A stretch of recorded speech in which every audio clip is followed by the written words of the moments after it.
This is a ranch that my wife and I own, and we irrigate with water from the North Sterling Reservoir. For many who live in the quiet beauty of our agricultural valleys and throughout Colorado, water is a way of life. Irrigated agriculture has brought into this area just a wealth of not just economic wealth, but also a wealth of wildlife benefits, as you can see from the wetlands and all that's part of irrigated agriculture.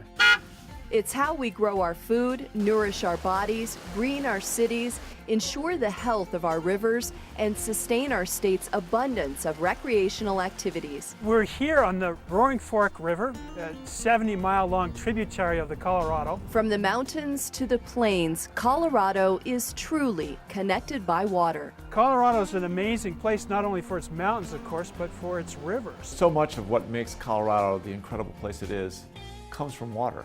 So it's whitewater rafting, it's skiing, I mean, these incredible landscapes. It's also the food we eat. All these things that help create the incredible quality of life that we enjoy and that we celebrate, they come from water. Colorado is a headwaters state. 4 of our nation's great rivers begin here and provide water to 19 states and the Republic of Mexico. But Colorado has a semi-arid climate and supply is always a concern. We have to make sure that we protect what is historically our allocation of water, but at the same time, make sure that we can get that water to go further, because we can clearly see there's not enough water for everyone, for all the needs throughout the West. As Coloradans, just because we're at the source and we have access to this water and to the river as well, doesn't mean that we can't care about what's happening elsewhere, because by law, we have to make sure that this river reaches other states downstream.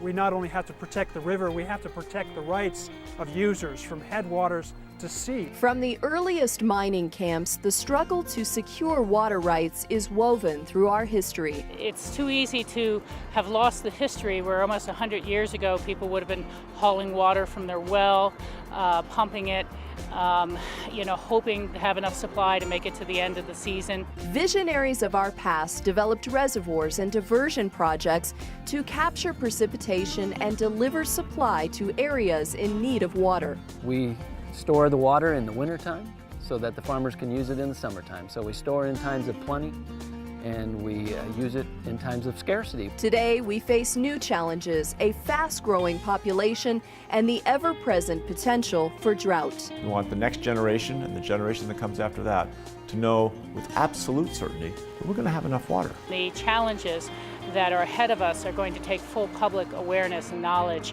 in order to come up with good, fair solutions for Colorado. To celebrate water is to honor our most essential natural resource and all the ways it touches our lives. There's a lot of reason for hope and plenty of reason to celebrate our rivers here in Colorado. Are we going to plan for the future correctly, and are we going to be good and wise stewards of this resource? As a state, we should celebrate this precious resource we call water.